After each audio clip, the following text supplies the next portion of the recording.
Bună ziua, dragi elevi! Astăzi vă voi arăta cum să desenați cele mai cunoscute corpuri geometrice. Cubul, cuboidul sau paralelipedul dreptunghic. Atenție dacă vreți să învățați corect la citirea cuvântului paralelipipedul dreptunghic. Piramida, cilindru, conul și sfera. Cubul îl cunoașteți, de exemplu, și în calitate de cub Rubik. Elementele acestor corpuri geometrice sunt și în manual, le veți studia de acolo. Eu vreau să insist asupra propriu-zis desenului, cum să îl faceți. Vom începe cu cubul. Pentru a desena cubul, începem prin desenarea unui pătrat. De exemplu, desenăm un pătrat cu latura de 4 cm. Desenez 4 cm, la fel în toate părțile. Acest lucru cred că nu e complicat pentru voi. Astfel eu am desenat fața din fața cubului, aceasta. Acum voi desena fața din spate a cubului, aceasta care nu se vede.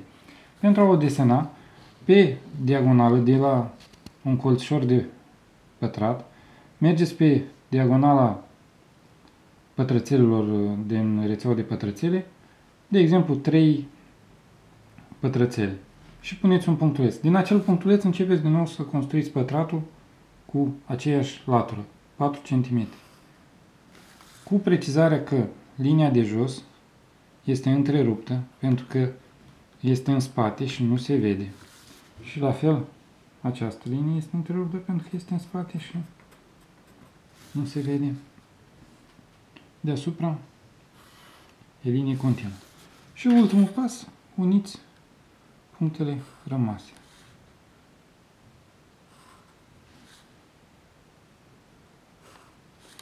Și iarăși încă o linie este în interior care nu se vede. Astfel am obținut un cub care are 8 vârfuri, 4 vârfuri sunt jos, 4 vârfuri sus și 12 muchii. 4 muchii sunt jos, 4 în picioare și 4 sunt sus. Pentru efect vizual vă pot hășura fața de sus pentru a crea un efect de desen spațial. Iată, așa se desenează cubul. Acum, paralelipedul dreptunghic are o modalitate similară de desen, doar că se începe cu un dreptunghi. Desenez, de exemplu, un dreptunghi cu o latură de 5 cm, în picioare, de exemplu, luăm 4 cm.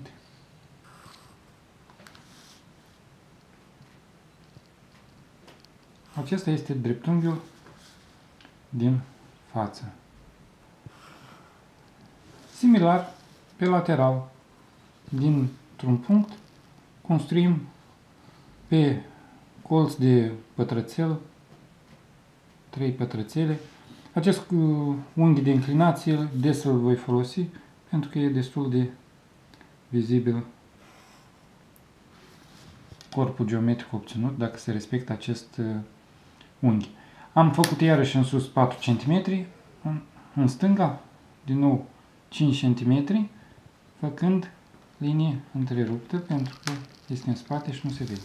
Din punctul în care am ajuns, din nou linie întreruptă în sus, 4 cm și ultima linie o unesc. Astfel am obținut dreptunghiul din spate. Ultimul pas, unim segmentele rămase. În calitate de exemplu cel mai întâlnit în viața voastră, în clipa de față, dacă vă veți uita în încăperea voastră, încăperea în care sunteți acum, de obicei, are această formă de paraleliped dreptunghic sau cuboid. Cei 4 pereți verticali sunt pereții camerei, tavanul este partea pe care o hașurez acum și podeaua este partea de jos. Iată cum se desenează cubul și cuboidul. Trecem acum la piramidă. Piramida patrulateră regulată e cel mai simplu de desenat, adică piramida care are la bază un pătrat. Desenez un segment de 3 cm, de exemplu. La fel pe diagonală 3 pătrățele, aleg aici un punct. Voi desena de fapt un paralelogram. Așa el se vede în spațiu, pătratul, dacă ne uităm din perspectivă. Aceste două linii le-am făcut întrerupte pentru că vor fi în spate și nu se vor vedea. Diagonalele pătratului sunt liniile care unesc vârfurile opuse. Obțin aici un punct de intersecție. Din acest punct de intersecție ridic o linie întreruptă în sus. Aceasta este înălțimea corpului și punctul acesta îl unesc cu cele 4 vârfuri. Cu precizarea iarăși că o linie va fi întreruptă, că e în spate și nu se vede. Veți recunoaște această formă dacă vă veți gândi poate la căsuța bunicii, unde acoperișul casei poate avea așa formă, unde la bază ar putea fi dreptunghi, de exemplu, în loc de pătrat. Cilindrul. Cilindrul este un corp rotund. Desenul se începe cu un dreptunghi. Fac 4 cm în picioare. În lateral fac 3 cm linie întreruptă, pentru că această linie nu se va vedea. După care din nou 4 cm. Și sus o linie continuă. Acum vreau să fac bazele cilindrului. Pentru a nu le face cu mâna liberă, cu toate că eu pot să le fac, vă recomand să utilizați acest instrument care se numește raportor. Noi îl vom utiliza mai des în clasa 6 și cu ajutorul lui puteți trasa o porțiune de linie curbă. Și iată, în felul acesta putem reprezenta bazele cilindrului. Linia aceasta e întreruptă pentru că este în spate, similar sus.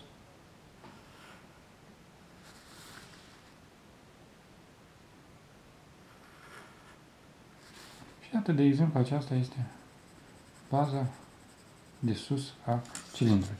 Cutiile de conservă de obicei au forma unui cilindru. Și trecem la următorul. Conul. Desenez un segment, de exemplu, de 5 cm. Îl fac întrerupt pentru că va fi în interior și nu se va vedea. Din mijlocul lui, de la 2 cm jumate, ridic o linie întreruptă. Aceasta va fi înălțimea conului.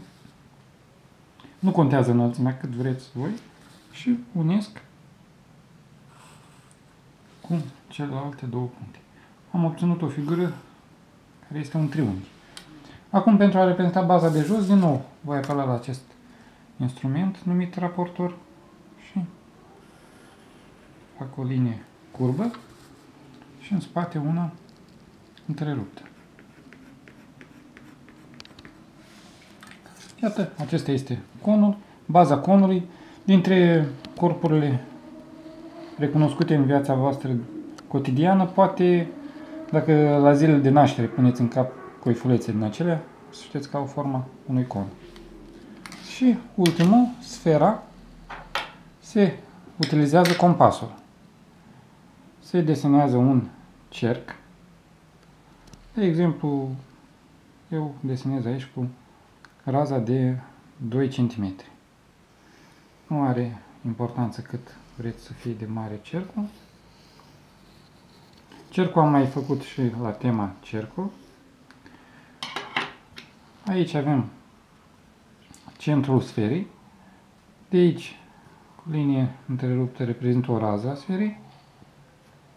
De exemplu, o M ca la cerc. Și acum trasăm cercul ecuatorial sau cercul diametral, iarăși cu ajutorul acestui instrument pentru a vă fi ușor de trasat. Și sper că recunoașteți forma ca fiind forma Pământului, în caz că nu sunteți flatlander care credeți în teoria aceea stupidă. Deci acesta îi se mai spune cerc ecuatorial pentru că seamănă cu ecuatorul Pământului propriu-zis. Pământul nostru are forma aproximativă a unei sfere sau corp sferic se mai numește. Iată cam care sunt pașii de desen a acestor corpuri geometrice. Acasă veți antrena tot cu niște exerciții de desen, vi le-am scris aici. O zi bună în continuare!